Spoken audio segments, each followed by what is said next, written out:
Chapitre 15, on se souvient qu'on est dans ce moment que certains appellent le Concile de Jérusalem. On parlait de tous les mots théologiques un petit peu dans l'histoire de l'Église. En clair, c'est une Église qui a été troublée, l'Église d'Antioche, par des enseignements qui avaient été faits sans être missionnés de la bonne manière. Les gens s'étaient missionnés eux-mêmes et ils avaient enseigné qu'il fallait, s'ils étaient là aujourd'hui, s'ils auraient dit, il faut que, à tous les gars, il faut que vous soyez circoncis. À tout le monde, il faut que vous appliquiez la loi de Moïse. Est-ce que vous pratiquez les fêtes? Est-ce que vous avez les bons habits? Est-ce que vous avez les bons rituels? Vous faites ce qu'il faut? Aïe, aïe, aïe, non, vous ne faites pas ce qu'il faut. Dans cette église, c'est clair qu'on ne fait pas ce qu'il faut. Des chaises rouges, déjà, ça commence mal. Et c'est clair. Et en fait, il y avait ces enseignements. Vous ne faites pas ce qu'il faut. Donc l'église a été troublée. Elle a eu la super bonne réaction de se dire, mais cette question est importante et il faut qu'elle soit traitée par des responsables. Il y avait des responsables dans l'église. Les responsables se sont dit aussi, cette question est importante, il faut qu'elle soit traitée par les responsables. Et vous êtes les responsables. Ouais, mais là, ils sont allés voir les responsables de Jérusalem. Pourquoi? Parce que le Seigneur nous dit ceci dans Éphésiens 2, verset 20. Vous avez été édifiés, il parle à l'église, Paul, vous avez été édifiés sur le fondement des apôtres et des prophètes. Prophètes dans l'Ancien Testament, apôtres dans le Nouveau Testament, ce sont les fondements par lesquels la parole de Dieu a été amenée et a été scellée.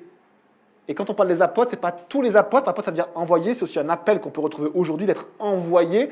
Steve Laura sont envoyés, ont été envoyés pour implanter des églises. Mais là, ce sont les 12 apôtres, les apôtres de Jésus. Et ce sont des piliers. On le retrouve dans l'Apocalypse. Dans l'Apocalypse, on a, et c'est très très beau. Jean, il a une vision. Et l'ange lui dit, Jean, regarde, tu vas voir l'église. C'est l'épouse, la chérie, la bien-aimée, la fiancée de Jésus. Et qu'est-ce qu'il voit? Il voit une ville descendre. Donc l'épouse, comme une ville. Une image, une ville, une belle ville, c'est Jérusalem. La Jérusalem, mais qui est du ciel. Yerushalayim, c'est au pluriel, il y a une Jérusalem sur la terre, une Jérusalem dans le ciel. Là, c'est celle du ciel qui descend. Et il voit que sur la muraille, il y a des fondements. 12 fondements avec le nom des apôtres de Jésus. Donc on est dans cette période-là aussi, où les apôtres vont jouer ce rôle. C'était pas des surhommes. Pierre, il va se faire reprendre par Paul. C'était des gens comme nous, avec leur caractère. Plus ou moins bons, comme nous, comme moi. Mais eux, le Seigneur avait fait un choix.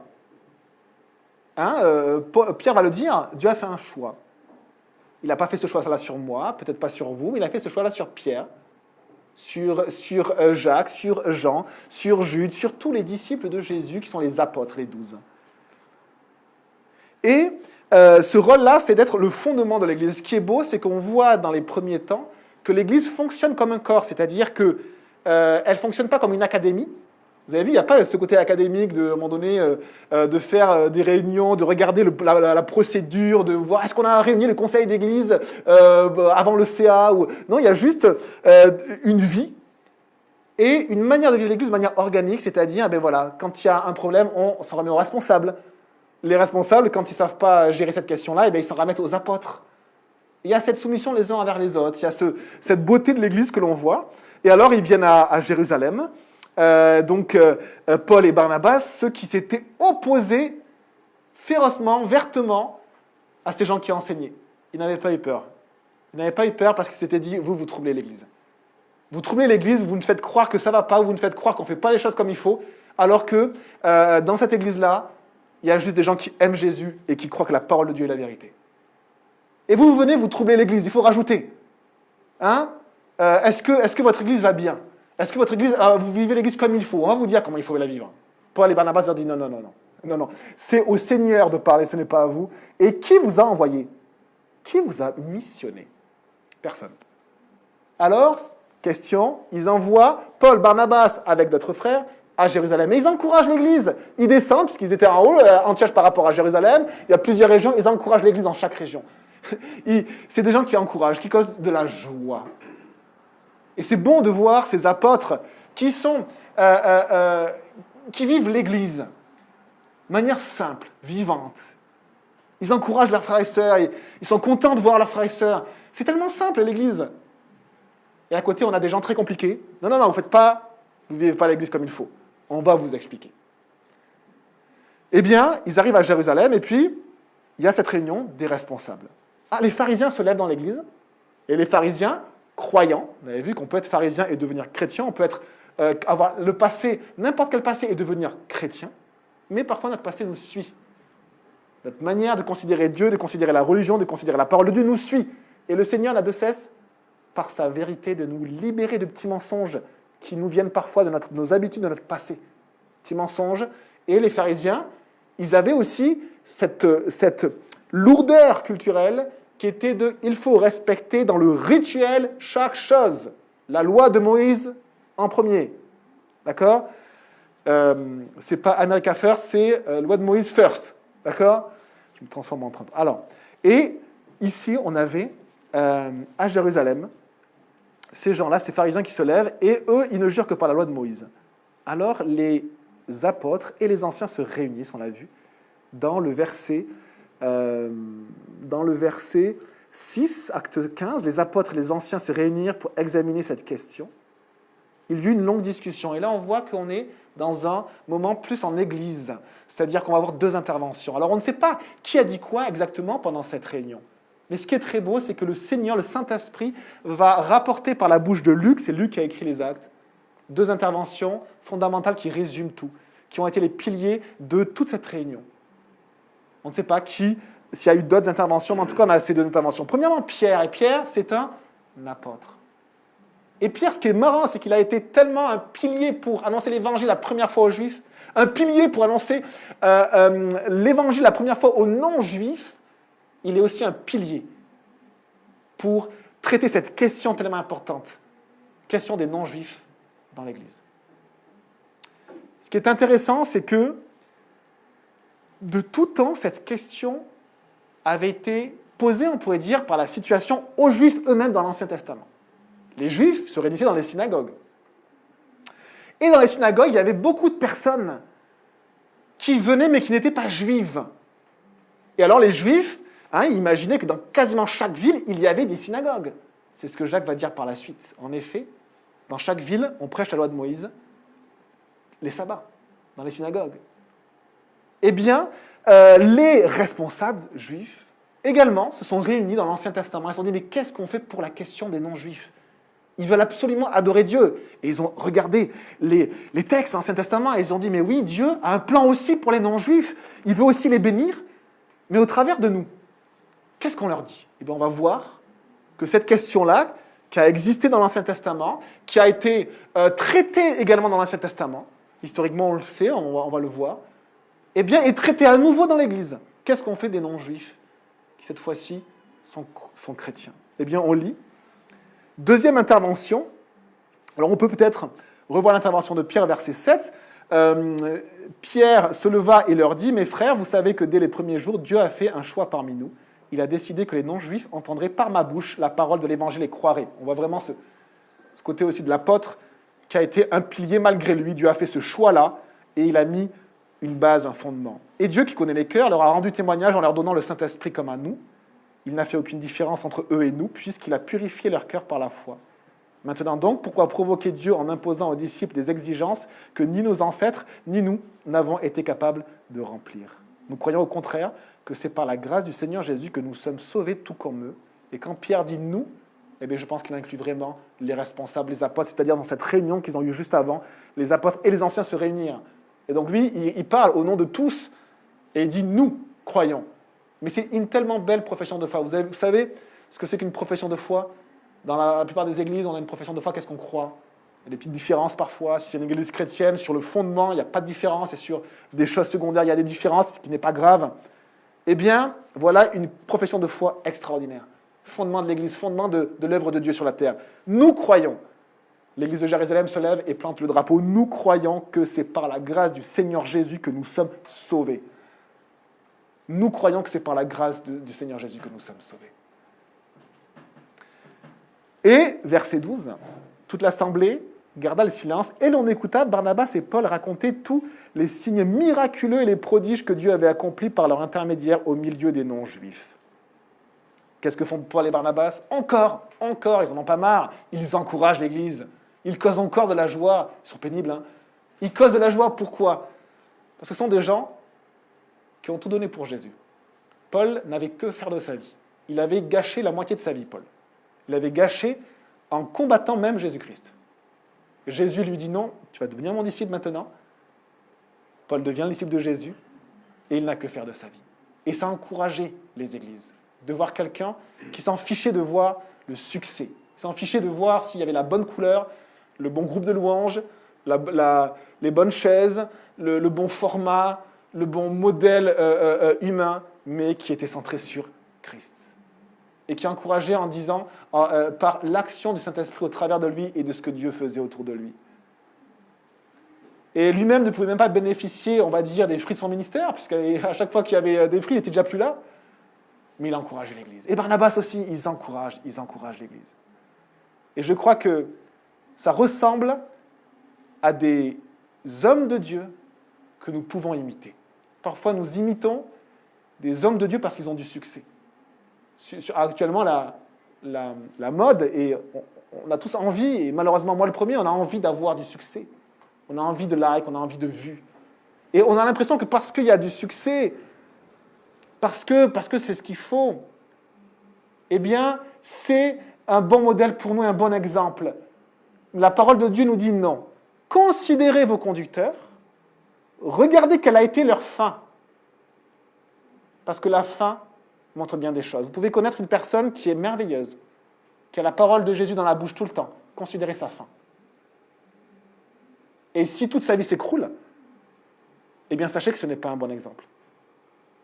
Si elle demeure fidèle, humble, et qu'elle ne veut pas être plus grande ou ce que vous voulez, et qu'elle aime juste Jésus sur la longueur, eh bien sachez que c'est un exemple. Paul et Barnabas étaient de bons exemples. Et même Paul va dire ceci. De l'imiter comme lui-même, imiter Jésus. Et on n'est parfois pas de très bons exemples, mais l'encouragement ou la mise en garde que je vous fais en tant que pasteur, c'est quels sont vos modèles? Qui écoutez-vous? Et nous avons souvent de mauvais modèles, des modèles très culturels, des modèles très... selon des modes, il y a tellement de modes. Et le Seigneur nous dit que les gens qui sont un vrai modèle, c'est ceux dont la foi est grande, la foi en Fils de Dieu. C'est même pas la connaissance, le succès, même pas le succès. Le succès ne garantit absolument pas d'être dans la voie de Dieu. Il y a des gens qui ont énormément de succès, ils disent n'importe quoi. Il y a des gens qui ont du succès, qui disent des très bonnes choses. Mais ce qui montre une personne qui est dans la voie de Dieu, c'est sa foi dans le Fils de Dieu, qui est mort, crucifié pour nous et qui est ressuscité. Ces gens-là ne veulent qu'une chose, rendre gloire à Dieu. Est-ce que vos modèles veulent rendre gloire juste à Dieu ou à autre chose? Et ça me reprend aussi, je n'avais pas prévu de dire ça, quels sont mes modèles? Quels sont mes modèles? Ce sont des modèles humbles, ce sont des modèles de foi. Lorsque Jésus finit de parler, est-ce que ce qui transpire d'eux, c'est juste leur amour pour Jésus? Jacques prit la parole et dit, mes frères, écoutez-moi. Donc, deuxième intervention très importante, et on va l'étudier ce matin. Simon a raconté dès le début comment, dès le début, Dieu est intervenu pour choisir parmi les nations un peuple qui porte son nom. Cela s'accorde avec les paroles des prophètes, puisqu'il est écrit « Après cela, je reviendrai, je relèverai de sa chute la tente de David, je réparerai ses ruines et je la redresserai. Alors le reste des hommes cherchera le Seigneur, ainsi que toutes les nations appelées de mon nom. Dit le Seigneur qui fait tout cela, et de qui cela est connu de toute éternité. » Vous avez en italique le passage cité. C'est pourquoi je pense qu'on ne doit pas créer de difficultés aux non-juifs qui se tournent vers Dieu, mais qu'il faut leur écrire d'éviter les souillures des idoles, l'immoralité sexuelle, les animaux étouffés et le sang. En effet, depuis des générations, dans chaque ville, des hommes prêchent la loi de Moïse, puisqu'on la lit chaque sabbat dans les synagogues. Premier survol de ce passage, Jacques n'est pas un apôtre. Ce n'est pas lui qui a fixé la première pierre ou les premières pierres comme l'a fait l'apôtre Pierre. Mais c'est un pilier de l'Église, comme nous dit l'apôtre Paul dans les Galates. Il cite 3 piliers. Il cite Jacques, cette personne-là. Il cite Jean et il cite Pierre ou Céphas. eh bien, ce n'est pas un apôtre, mais c'est un ancien de l'église de Jérusalem qui a une importance capitale. Et on voit que là, les apôtres sont toujours cités avec les anciens. Donc, ce n'est pas un des 12 piliers de l'église, mais c'est quelqu'un qui va avoir un rôle extrêmement important dans les premiers temps à Jérusalem, et surtout entre les juifs et les non-juifs. Jacques n'est pas un des 12 disciples, ce n'est pas le disciple Jacques, il y avait un disciple Jacques, Jacques et Jean, les deux frères. Jacques, on le lit dans Acte 12, je crois, sauf erreur, il a été tué par un descendant d'Hérode, qui s'appelait aussi Hérode, il a tué par l'épée. Il a assassiné assez tôt dans l'histoire de l'Église. Donc ce n'est pas un apôtre, c'est un autre Jacques. Et en fait, c'était le frère de Jésus. Jésus avait des frères et des sœurs, on le voit. Et les frères et sœurs de Jésus, dans les frères et sœurs de Jésus, il y avait Jacques. Et Jacques était devenu un des piliers, un des enseignants très importants, un des pasteurs très importants de Jérusalem. Et donc, quand il parle, est très important pour les Juifs, extrêmement important pour les Juifs. Dieu va vraiment l'utiliser d'une très belle manière. Et quand il parle, alors que c'est une question posée aux Juifs sur les non-Juifs, eh bien, sa parole va être capitale. Et que fait-il alors? Eh bien, il va dire, il va se baser en premier, on le voit sur le verset 14, sur tout ce qu'a dit Simon, Simon-Pierre. Alors Simon, il a plein de noms, Simon, Pierre ou Céphas. Simon, Pierre. Il se base exactement sur ce qu'il a dit, et il va du coup argumenter ce qu'a dit Pierre par des paroles de l'Ancien Testament, donc des paroles des prophètes. Il finit en disant donc que tout ce qu'a dit Pierre, c'est vrai. Il reprend le « nous croyons que », et Jacques dit oui. Tout ce qu'a dit Pierre, on est d'accord avec lui, mais il rajoute au verset 20 quelque chose de très surprenant. Alors qu'on parle de la loi de Moïse, il dit « Mais il faut leur écrire d'éviter les souillures des idoles. » Bon, là, ça ne nous surprend pas. Si on croit en Dieu, on met de côté les idoles. Mettre de côté l'immoralité sexuelle, bon, ça ne nous surprend pas, à part les Français, mais normalement, les gens, ça ne les surprend pas. Les animaux étouffés et le sang. Et là, on a deux règles absolument rituelles que Jacques rajoute. Et là, on ne comprend plus. Puisque Jacques dit « Oui, ce que Pierre a dit, c'est tout à fait vrai. » Amen. Par contre, il faut rajouter ces deux règles. Alors qu'on vient de dire qu'on n'avait pas besoin de mettre comme poids sur les non-juifs d'appliquer la loi de Moïse, et là, il rajoute deux lois. Et on va expliquer tout cela. Et on commence par, du coup, ce texte-là. Donc, lorsqu'ils eurent fini de parler, verset 13, Jacques prit la parole et dit « Mes frères, écoutez-moi. Simon a raconté comment, dès le début, Dieu est intervenu pour choisir parmi les nations un peuple qui porte son nom. » Quelle belle expression.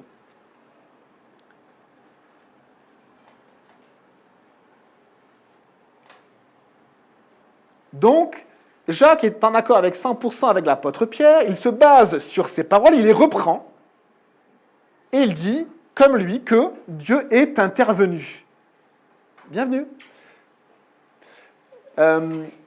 Et qu'il est intervenu, et que il a simplement... Sylvain, tu peux juste fermer la porte. Et il a simplement... on est, alors je ne sais pas, vous pouvez, si vous voulez, je ne sais pas si quelqu'un peut vous passer une petite Bible, on est juste en train d'enseigner la Bible, et puis on va vous donner la page. On est dans la page 719. Voilà, on regarde simplement ce que Dieu nous dit par sa parole. Et du coup, on est donc dans Acte 14, Acte 15 au verset 14. Donc, Jacques est en accord à 100% avec l'apôtre Pierre.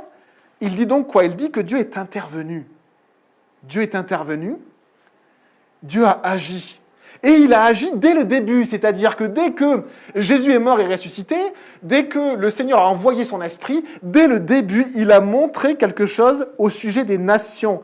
Et il dit cette formulation des nations qui portent le nom de Dieu. Comment des nations païennes, comme il y a tellement de nations, les Romains, il y avait tellement de nations différentes, comment les nations païennes qui avaient plusieurs dieux, qui faisaient des sacrifices souvent humains, qui sacrifiaient leurs enfants pour protéger leur maison, comment ces gens-là, Dieu dit, parmi eux, il y a des nations qui vont porter mon nom.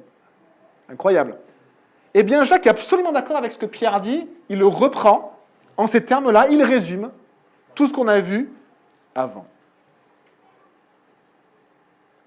Et on continue. Cela s'accorde avec les paroles des prophètes. Et là, Jacques, il va vraiment faire ce qu'un docteur fait. Un docteur dans la parole de Dieu, c'est quelqu'un qui va connaître la parole de Dieu et qui va révéler des textes de la parole de Dieu. Il va les expliquer. Il prend un texte de la parole de Dieu qui est dans Amos. Le prophète Amos, Amos chapitre 9 et versets 11 et 12, il dit, puisqu'il est écrit, et il va citer. Alors, il va y avoir deux citations. Il va y avoir la citation de Acte 15 et il va y avoir la citation du prophète Amos. Et je vais vous donner les pages. Vous pouvez prendre du coup les deux textes. Amos, c'est donc dans les pages 592, et donc je prends les deux textes. Je lis la citation dans Acte 15, et après on lira la citation dans Amos 9. Donc dans Acte 15, voici la citation de Jacques. Puisqu'il est écrit, donc, dans les prophètes, dans l'Ancien Testament, dans la parole de Dieu, « Après cela, je reviendrai. Je relèverai de sa chute la tente de David. Je réparerai ses ruines, et je la redresserai. Alors le reste des hommes cherchera le Seigneur, ainsi que toutes les nations appelées de mon nom, dit le Seigneur qui fait tout cela. » Et après, Jacques ajoute quelque chose, « Et de qui cela est connu de toute éternité. » Regardons maintenant dans Amos 9, verset 11, cette citation, « Ce jour-là, je relèverai de sa chute la cabane de David. » Cabane ou tente, c'est le même mot. « Je réparerai ses brèches, je redresserai ses ruines, et je la reconstruirai comme elle était autrefois. » Tiens, ce passage n'est pas dans ce qu'a cité Jacques. « Alors ils posséderont le reste d'Édom. Et toutes les nations appelées de mon nom, déclare l'Éternel, celui qui fait tout cela. » Très étonnant, dans les deux passages cités, il y a des différences. Parfois des différences qui sont très minimes. La cabane pour la tente, c'est le même mot en hébreu. Parfois une expression qui est citée par Jacques qui n'est pas citée par Amos, et parfois une expression qui est citée par Amos qui n'est pas citée par Jacques. Et alors, on pourrait se dire, eh bien, premier, pourquoi il y a ces différences ? Eh bien, la première chose qu'il faut savoir, c'est que la première différence qui vient, c'est suivant la traduction que Jacques utilise. Vous savez qu'en moins 150 à peu près, vous avez Ptolémée, qui régnait, un des descendants du général Alexandre, qui régnait sur l'Égypte et la partie de l'Égypte, en fait, a demandé, puisqu'il y a la bibliothèque d'Alexandrie, etc., donc c'était vraiment un centre culturel, il a demandé en fait aux Juifs, à 70 Juifs, des rabbins, à venir pour traduire l'Ancien Testament, donc la Bible, en grec, la parole des gens. Quelque chose d'assez surprenant et extraordinaire. Ils sont venus et on a appelé ça la traduction des 70, 70. Et donc il y avait une traduction grecque. Et normalement, les Juifs avaient leur texte saint en hébreu. Et Jésus, très étonnant, quand il cite la parole de Dieu, parfois il cite la traduction des 70. Et vous savez, si vous avez des fois lu plusieurs traductions de la Bible, et que parfois il y a une différence de choix. Et la différence dans le Nouveau Testament, on ne se voit quasiment pas. Si on creuse un peu, on dit bon, ok, pas de souci. Mais dans l'Ancien Testament, traduire l'hébreu est très difficile, parce que l'hébreu est une langue sémantique avec un champ très très large. C'est-à-dire qu'un mot peut dire plein de choses très différentes.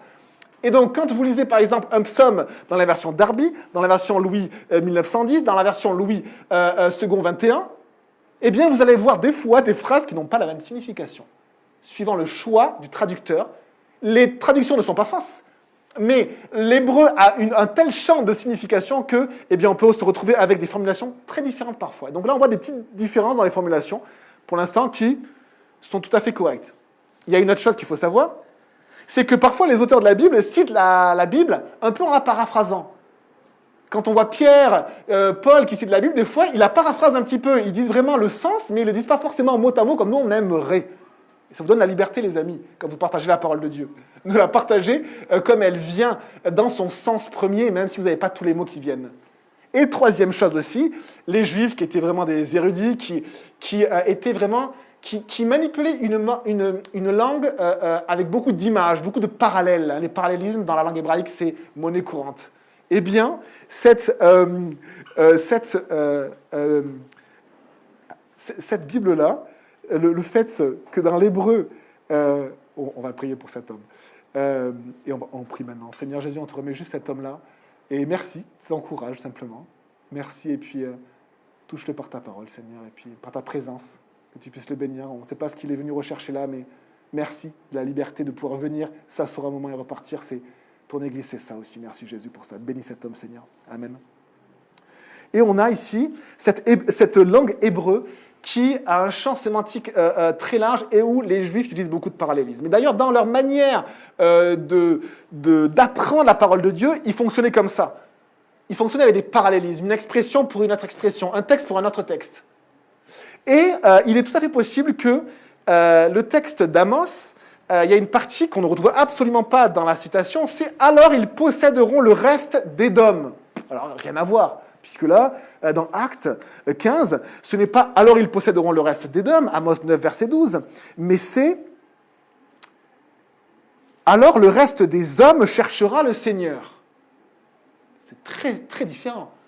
Et pourtant, je pense que ce texte-là, que Jacques cite, c'est vraiment la signification d'Amos 9. Et ce qui n'est pas évident pour les Juifs, c'est que les Juifs se basent souvent sur des enseignements de rabbins, alors certains sont mauvais, certains sont très bons et parlent le Saint-Esprit. Et on peut voir ce lien avec Édom. Édom, j'ai trouvé ce lien-là dans Lamentation 4, et je vous le lis. Lamentation 4, on voit qu'il est marqué « fille de Sion », ça veut dire fille de Jérusalem, donc les Juifs. Et après, plus loin dans le verset, il y a marqué « fille d'Édom », pour parler des non-Juifs. Il est possible que Édom, qui était une région à côté de la région d'Israël, entre l'Égypte et Israël, soit dans la manière de dire des Juifs pour dire étranger. Étranger. Donc on retient fils d'Édom, fille d'Édom, c'est-à-dire étranger. Deuxième expression, ils posséderont le reste d'Édom. Donc là, simplement avec cette petite clé-là, on peut déjà arriver à comprendre un petit peu le texte d'Amos, puisque on a quoi? On a Dieu qui relève de sa chute, on va dire, la famille de David. Donc peut-être Jérusalem, mais sûrement le peuple juif. Je réparerai ses brèches, je redresserai ses ruines, je la reconstruirai comme elle était autrefois, et elle possédera aussi le reste d'Édom, des étrangers. C'est-à-dire qu'elle va s'étendre. Le peuple même juif va s'étendre à des étrangers. Et ils posséderont, le fait de posséder, c'est aussi un thème qui est vraiment présent dans l'Ancien Testament pour les Juifs, on le voit notamment dans le psaume 37. Et ils posséderont le pays. Ils posséderont le pays. Et on peut voir que dans « ils posséderont le pays », il y a cette signification-là dans la Bible. Ça semble signifier rentrer dans la volonté de Dieu, recevoir de Dieu ses bénédictions. Et ça peut aussi être rechercher le Seigneur d'un cœur pur qui plaît à Dieu. Ils posséderont le pays, ils seront comme Dieu veut. Ils rentreront dans les bénédictions de Dieu et Dieu va les bénir. Ils vont posséder ce que Dieu a prévu pour eux. Comment? Eh bien, en le recherchant d'un cœur vrai. David est décrit comme étant celui qui avait un cœur selon le cœur de Dieu. Lui, on va dire, c'est l'exemple type de celui qui a possédé le pays, qui a eu ses victoires, qui a vraiment étendu les limites d'Israël. Il possédera le pays. Eh bien, on voit la même signification ici. Donc, si on reprend l'expression « alors ils posséderont le reste d'Édom », eh bien, on peut comprendre ceci. Son peuple juif va s'étendre, le peuple juif va s'étendre vers les étrangers, les fils d'Édom, vers les nations, et toutes les nations appelées de son nom. Et on voit que Jacques a cette traduction-là, on pourrait dire, cette traduction, c'est-à-dire « alors le reste des hommes cherchera le Seigneur ». Et on pourrait dire « alors le reste des hommes, des étrangers sera englobé dans le peuple de Dieu ». Des étrangers seront englobés dans le peuple de Dieu. On voit dans le texte d'Amos, ce jour-là, c'est une promesse, c'est messianique souvent ce jour-là, donc quand le Messie va venir, Dieu va revenir, ça veut dire, et il va agir. Et dans le texte d'Amos, il faut savoir que Dieu s'était éloigné de son peuple. Parce que le peuple s'était éloigné de Dieu. Alors Dieu a dit, mais parce que vous vous éloignez de moi, parce que vous mettez encore des idoles, parce que vous me mettez toujours en second, parce que le temple, vous dites qu'il est beau, vous dites que vous voulez absolument faire les sacrifices, mais c'est faux, votre cœur est hypocrite, vous mettez en premier votre bien-être personnel, vos petites maisons, vos biens, et en plus vous avez des idoles. Et alors je m'en vais. Et dans le texte d'Amos, Amos dit ceci, c'est le prophète qui parle au peuple, que Dieu va revenir. Que Dieu, un jour, va revenir. C'est-à-dire, est-ce que vous vous souvenez de cette parole-là dans Actes, où Paul va dire ceci, il va dire, Paul, quand il parle aux habitants de Lystre, qu'il les considère comme des demi-dieux, il dit ceci, il dit, dans les générations passées, il a laissé toutes les nations suivre leur propre voie. C'est comme une malédiction. Vous voulez vivre seul, sans moi? Eh bien, faites-le. Regardez le résultat. Et à son peuple, il se choisit un peuple, le peuple juif. Il dit, je veux vivre au milieu de vous. Je veux vivre au milieu de vous. Et le peuple désobéit de la même manière que Adam et Ève, de la même manière que les hommes. Alors Dieu dit, d'accord, vous voulez vivre sans moi? Eh bien, vivez sans moi. Dans les générations passées, il a laissé toutes les nations suivre leur propre voie parce qu'elles ont rejeté Dieu. Mais Dieu dit, un jour je reviendrai. Je reprendrai les rênes de l'histoire de l'homme. Je vais m'immiscer dans votre histoire. Vous avez voulu agir tout seul? Eh bien, je vais m'imposer. Je vais venir, je vais faire une œuvre que moi seul peux faire. Vous avez montré que vous étiez incapable de faire des belles choses. Et je vais revenir. Pour faire quoi? Pour réparer des brèches. Pour redresser, pour reconstruire comme Jérusalem était autrefois, comme le peuple de Dieu était autrefois. Comment le peuple de Dieu était autrefois? Un peuple saint. Soyez saints comme moi je suis saint. Un peuple qui aimait Dieu, un peuple qui était rempli simplement de l'envie de plaire à Dieu. Je la reconstruirai comme elle était autrefois. Mais plus que cela, Dieu dit, quand je reviendrai en ces jours-là, je vais étendre mon peuple. Je vais l'étendre vers Édom, les étrangers. Je vais l'étendre vers les nations sur lesquelles je vais mettre mon nom. Et Jacques cite ce passage, comme s'il l'interprète, comme s'il donne la signification, et il dit ceci. Cela s'accorde avec les paroles des prophètes. Il parle aux Juifs dans l'Église et il dit, puisqu'il est écrit, après cela, je reviendrai. Je relèverai de sa chute la temple de David, je réparerai ses ruines et je la redresserai. Alors, le reste des hommes cherchera le Seigneur, ainsi que toutes les nations appelées de mon nom, dit le Seigneur qui fait tout cela. Deux choses. Les nations appelées de mon nom. Dieu met son propre nom sur les peuples qui veulent le suivre. Son propre nom. Comment est-ce possible alors que nous avions des noms de Zeus, de Baal, de dieux horribles auprès desquels on sacrifiait même des enfants? Ammon, qui est un peuple qui vivait dans le territoire d'Israël, il sacrifiait les nouveau-nés. Il les mettait dans des jarres à chaque fois qu'ils construisaient une maison pour protéger leur maison. Il faisait ça. Et on sait que telle maison appartient à ce peuple-là parce qu'on retrouve la jarre avec les squelettes d'un enfant qui a été sacrifié. Dieu déteste cela. Il a laissé faire. Et un jour, il a dit, bon, quand le péché de ces hommes-là sera son comble, je les enlèverai de la terre. C'est ce qu'il a fait. Mais à un moment donné, Dieu dit, il a laissé génération après génération, génération après génération, il a dit, mais ce jour-là, je reviendrai, j'interviendrai. Et je prendrai de toutes les nations des personnes qui font partie de mon peuple. Je mettrai mon nom sur eux. C'est fabuleux, c'est incroyable. Et Jacques parle au peuple juif. Quand on étudie les promesses au sujet des nations dans l'Ancien Testament, il y en a tellement. Je vous en cite quelques-unes. Tellement de textes parlent des nations pour les juger, parce qu'elles sont horribles, mais aussi avec cette promesse en ces jours-là. Je viendrai auprès de vous. Regardez. Je vous lis plein de textes. Vous ne les prenez pas, mais je vous lis plein de textes. Psaume 98. L'Éternel a fait connaître son salut. Il a révélé sa justice aux yeux des nations. Zacharie 2, beaucoup de nations s'attacheront à l'Éternel en ce jour-là. En ce jour-là, parole prophétique, messianique, en ce jour-là, beaucoup de nations s'attacheront à l'Éternel et deviendront mon peuple. Incroyable de ce peuple juif qui était super, un peu extrémiste dans son identité, qui n'acceptait pas les autres. Eh bien, c'est comme Jacques lui dit, souvenez-vous de ce que Dieu a mis, a égrené au fil des générations, ses promesses sur les nations. Souvenez-vous de ça. Malachie. Car depuis le lever du soleil jusqu'à son couchant, mon nom est grand parmi les nations. Et en tout lieu, on brûle de l'encens en l'honneur de mon nom. C'est-à-dire, en tout lieu, on adore mon nom. C'est ce qui se passe aujourd'hui, les amis. Dans toutes les nations, sur tous les peuples, même en Corée du Nord, il y a des gens qui se rassemblent pour adorer le nom de Dieu. Et c'est une prophétie de Malachie. Psaume 86.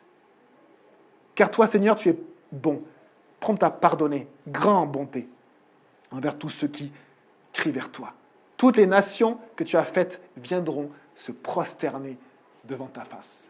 Vous faites partie des nations qui viennent pour se prosterner devant la face de Dieu et déclarer qu'il est Dieu et que nous lui appartenons. Ésaïe 62, verset 2. Alors les nations verront ton salut. Encore Ésaïe 42, pour être la lumière des nations, tellement de textes. Tellement de textes. Et regardez ce que Jacques dit de la part de Dieu. Toutes les nations appelées de mon nom, dit le Seigneur qui fait tout cela. Cette œuvre-là est faite non par les hommes, mais par Dieu seul. Dieu est venu dans l'histoire des hommes et il a repris les rênes de l'histoire. Et vous pouvez choisir, vous, quelle histoire vous voulez avoir. Est-ce que vous voulez avoir l'histoire des hommes, être peut-être un jour dans un bouquin d'histoire géo? Ou est-ce que vous voulez, peut-être, on ne sait jamais, est-ce que vous voulez faire partie de l'histoire de Dieu?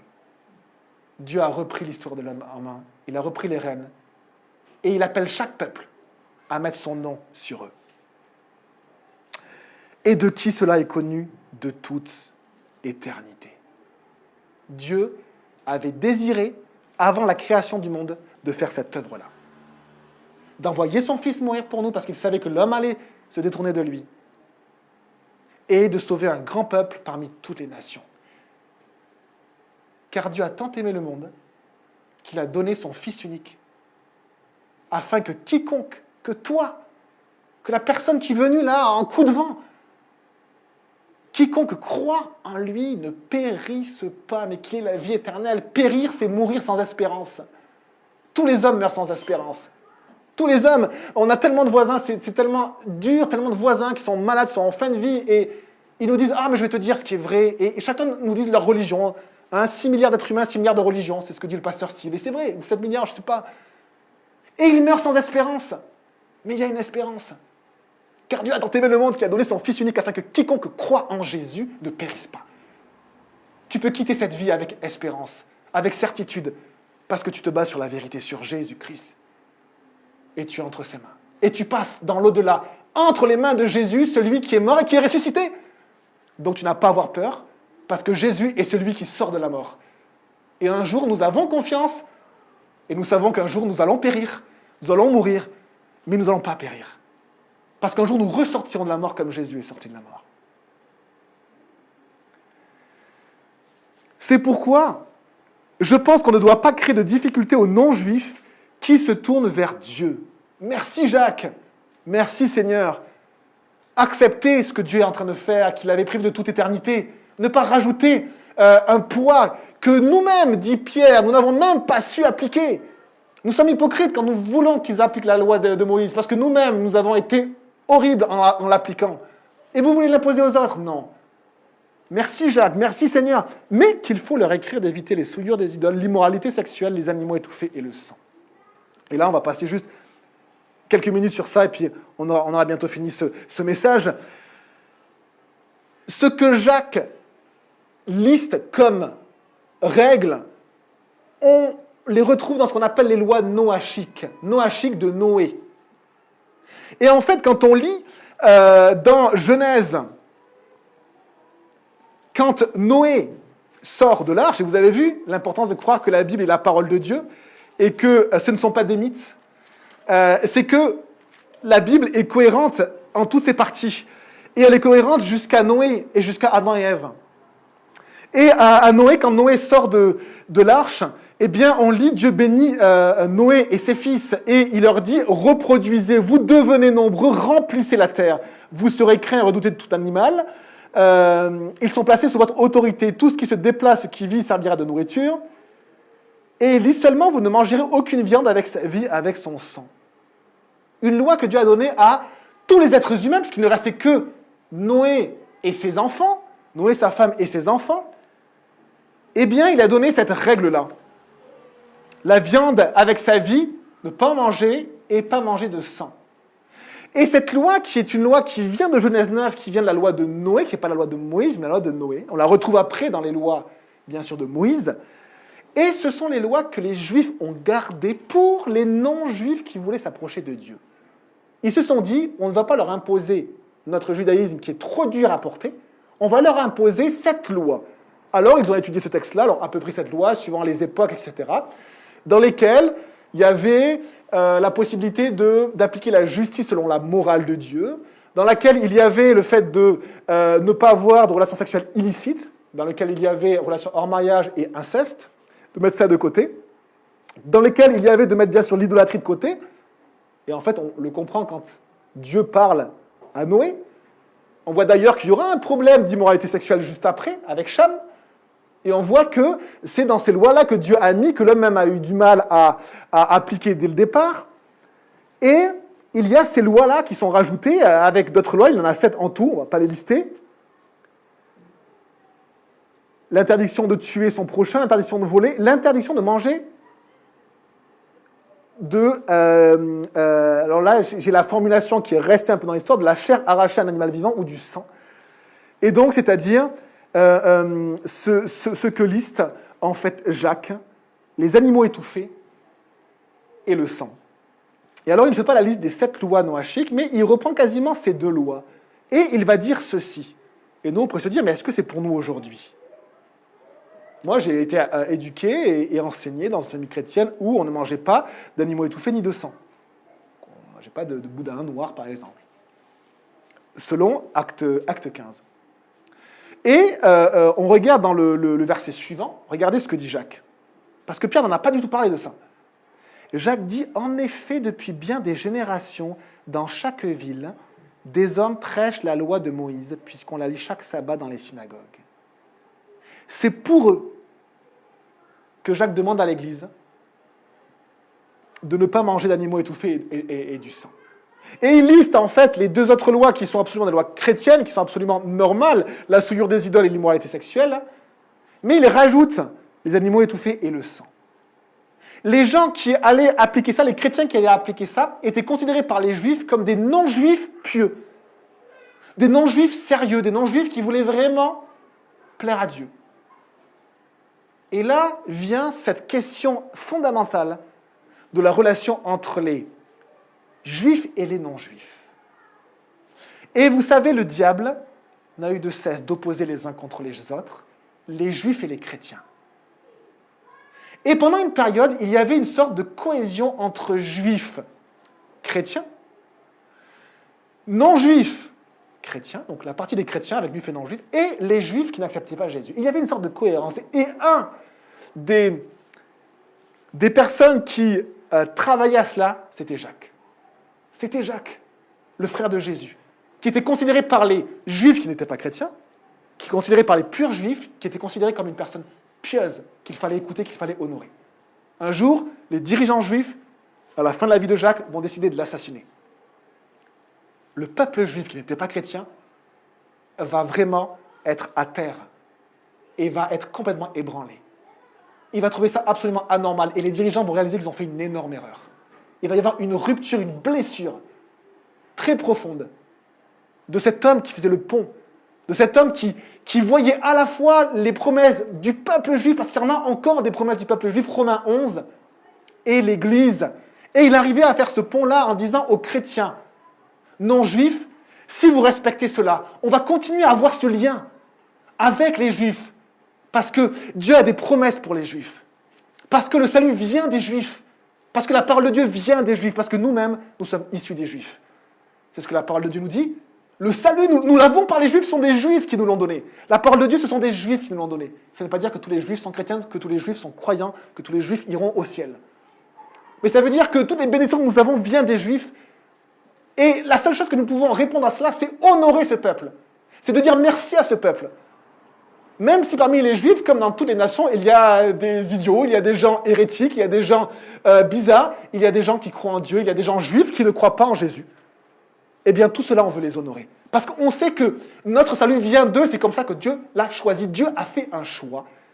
C'est de choisir un peuple juif, de lui donner son esprit, de lui donner sa parole et de lui donner son Messie. Et que ce Messie et sa parole allaient bénir toutes les nations. Et dans l'histoire, très rapidement après, le diable n'a eu de cesse d'essayer de mettre de côté ceux qui faisaient les ponts, les anciens qui étaient des juifs à Jérusalem, qui avaient vraiment ce rôle de pilier, et de les mettre de côté. Et du coup, les responsables juifs vont être remplacés petit à petit par des responsables non juifs, qui ne connaissaient plus l'hébreu, qui ne connaissaient plus ce lien-là, et très rapidement dans l'Église va persécuter les Juifs. Alors que les Juifs avaient commencé à persécuter les chrétiens vont faire pire que ça. Ils vont obliger les Juifs à suivre les cultes dans les cathédrales. Ils vont obliger les Juifs à 1000 choses. Ils vont les mettre de côté. Il va y avoir des exactions. Il va y avoir tellement de choses. Et on va les traiter de tous les noms d'hérétiques, etc. Alors que, ce que nous dit Jacques, par respect pour ce peuple qui nous a donné le salut de Jésus-Christ, eh bien nous devons l'honorer. Horrible, horrible. Eh bien sachez que dans ce temps actuel, qui est un temps très particulier, où ce monde est mondialisé, où l'immoralité est mondialisée également, et on s'enfonce de plus en plus dans l'immoralité, sachez qu'il y a des liens forts entre le peuple juif et les chrétiens évangéliques. Il y a plein de différences. Mais finalement, le seul rôle qu'on a, nous, c'est pas de devenir juif. On l'avait dit, on n'a pas à devenir juif, on n'est pas juif. Mais on a à honorer ce peuple, le respecter et n'avoir aucune honte de l'honorer devant ceux qui ne l'honorent pas. Avoir aucune honte d'honorer ce peuple juif devant ceux qui n'ont de cesse de trouver des défauts à ce peuple-là, qui est le centre du monde, et qui donne tellement de nouvelles nombreuses pour les journaux et pour faire tout un marché derrière. Honorons ce peuple. Jacques annonce cela comme pour montrer que un des rôles de l'Église, c'est de réaliser que le peuple juif, Dieu n'en a pas fini avec lui. Et je finis par ce texte. Comme si Jacques dit, il est nécessaire, écoutez cette phrase, il est nécessaire que l'Église de Jésus ne soit pas une occasion de chute pour les Juifs.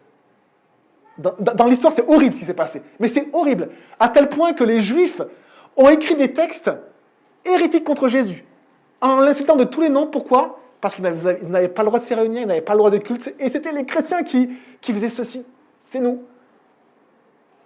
Et là, les choses s'inversent un petit peu actuellement, mais pendant des siècles, ça a été le cas. Et je vous lis simplement dans Romains 11 pour comprendre ceci. Paul pose la question, lui qui est apôtre des non-juifs. Il dit, je demande donc, Dieu aurait-il rejeté son peuple juif ? Non, certainement pas. En effet, je suis moi-même israélite, de la descendance d'Abraham, de la tribu de Benjamin. Paul dit, moi je suis un juif et je pratique encore mon judaïsme. Peut-être pas à la manière d'avant, peut-être pas dans une manière pharisianisme, de pharisien, mais je suis juif. Et on lit ceci, et là il parle à l'Église. Toi qui étais un olivier sauvage, tu as été greffé, tu es devenu participant de la racine et de la sève de l'olivier. Il dit la racine, il y avait un arbre, l'arbre de Dieu. Les racines, le tronc, et toi qui étais cultivé par Dieu, et toi tu étais ailleurs, tu n'avais aucun droit. Dieu t'a coupé, il t'a greffé. La greffe, on prend une branche et on la plante dans l'arbre pour qu'elle vive dans l'arbre. C'est ce que Dieu a fait avec son Église. Nous avons été greffés sur les racines juives, sur les racines de ce que Dieu a fait parmi les Juifs. Et verset 25 de Romains 11, je vous le dis, en effet, je ne veux pas, frères et sœurs, que vous ignoriez ce mystère. Une partie d'Israël est tombée dans l'endurcissement, et c'est vrai, jusqu'à ce que l'ensemble des non-juifs soient entrés. Et c'est ainsi que tout Israël sera sauvé, comme le dit l'Écriture. Le libérateur viendra de Sion, il écartera de Jacob les impiétés. Et telle sera mon alliance avec eux lorsque j'enlèverai leurs péchés. En ce qui concerne l'Évangile, ils sont ennemis à cause de vous. Parfois, les Juifs sont ennemis de l'Évangile. Il n'en demeure pas un peuple que nous devons honorer. Mais en ce qui concerne l'élection, ils sont aimés à cause de leurs ancêtres. Ils ont les mêmes racines que nous. En effet, les dons et l'appel de Dieu sont irrévocables. Dieu n'en a pas fini avec le peuple juif. On va simplement prier et avoir une louange qui va simplement nous centrer sur la croix de Jésus. L'élément essentiel de notre foi. Seigneur Jésus, merci. Merci pour ta parole, bénis ton Église. Merci pour la patience des enfants, merci pour tout ce qui se fait à l'arrière. Merci Seigneur pour ta parole. Merci pour ce plan incroyable créer un peuple juif et de ce peuple d'avoir béni toutes les nations. Nous sommes bénis Seigneur. Nous sommes bénis par toi, par ce peuple juif, ton peuple, et nous faisons maintenant partie de ton peuple. Nous sommes appelés par ton nom, on nous appelle même les chrétiens. Christ est sur nous, et on nous appelle chrétiens. Christ est sur nous. Nous sommes parfois de tellement mauvais chrétiens, tellement mauvais témoins. et quand même tu mets ton nom sur nous. Merci Seigneur. Qu'on puisse te louer et te remercier pour cela. Amen.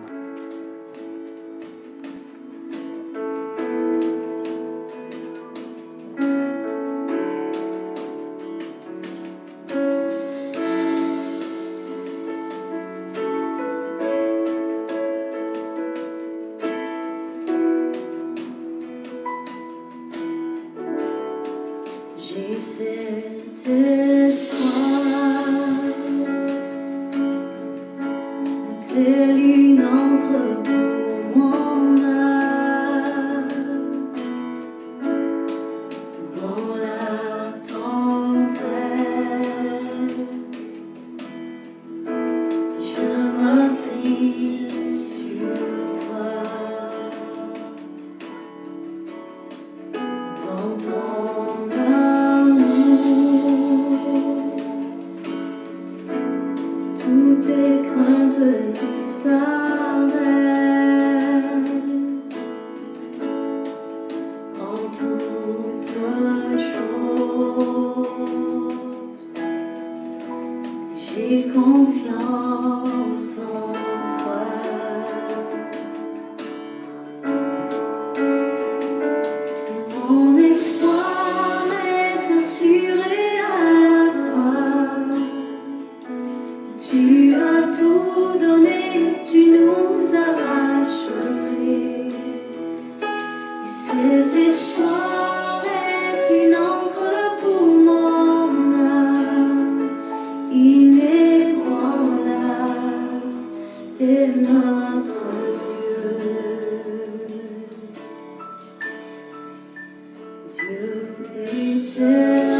chacun ici te bénisse et te garde, que l'Éternel fasse briller son visage sur toi et t'accorde sa grâce.